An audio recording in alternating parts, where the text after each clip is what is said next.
Hello, ఆగండి, video skip చేయకండి. ఎందుకంటే ప్రతి వీడియో మనకి ఇంపార్టెంటే, అలా స్కిప్ చేస్తూ పోకూడదు.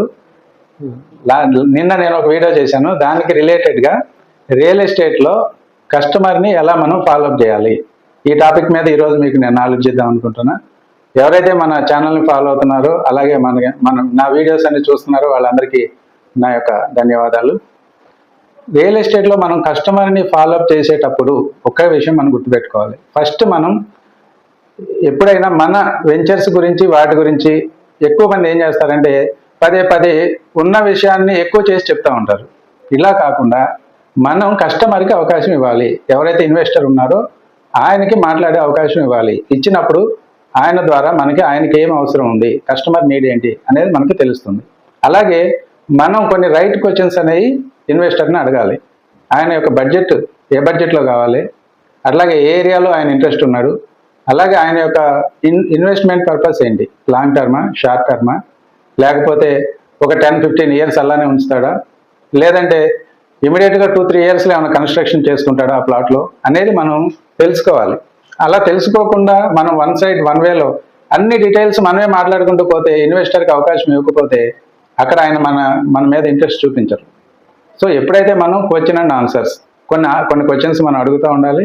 ఆయన చెప్పేదాన్ని మనం అవగాహన చేసుకోవాలి. ప్రతి ఒక్క real estate person, marketing person ఎవరైతే ఉన్నారో వాళ్ళు చేయాల్సింది ఏంటంటే ఫస్ట్ కస్టమర్ నీడ్ ఏంటి అనేది నెంబర్ 1 పాయింట్. నెక్స్ట్ వచ్చేసి కస్టమర్కి ఏ ఏరియాలో తీసుకోవాలనుకుంటున్నాడు అనేది ask right questions, second point. Next third one వచ్చేసి లిజన్ కేర్ఫుల్లీ అండ్ క్లియర్లీ. మనం ఎప్పుడైతే ఆయన చెప్పేది క్లియర్గా వింటామో, ఎప్పుడైతే మనం కేర్ఫుల్గా అర్థం చేసుకుంటామో అప్పుడు ఆయన యొక్క ఇంటెన్షన్ ఏంటనేది మనకు అర్థమవుతుంది. దాంట్లోనే మనకి ఇప్పుడు ఆయన కొనాలనుకుంటుండా, లేకపోతే ఒక 2 months తర్వాత కొనాలనుకుంటుండా, లేకపోతే అసలు ఆయన ఒక 6 months తర్వాత ఇన్వెస్ట్ చేయాలనుకుంటున్నా, ఆయన ఏమనుకుంటున్నాడు, ఆయన ఏ బడ్జెట్లో కొనాలనుకుంటున్నాడు, ఫామ్ ల్యాండ్ కొనాలనుకుంటున్నాడా, హెచ్ఎండిఏ లేఅవుట్లో కొనాలనుకుంటున్నాడా, ఇవన్నీ తెలియాలంటే మనం ఆయన చెప్పేది క్లియర్గా వినాలి, కేర్ఫుల్గా వినాలి.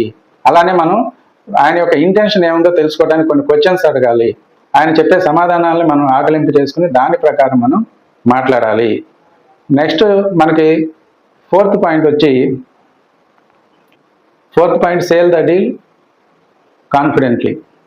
అంటే ఏంటంటే సేల్స్, మనం కస్టమర్తో మాట్లాడాం, వాళ్ళ ఫ్యామిలీ బ్యాక్గ్రౌండ్ తెలుసుకున్నాం కొన్ని క్వశ్చన్స్ ద్వారా, ఆయన బడ్జెట్ తెలిసింది.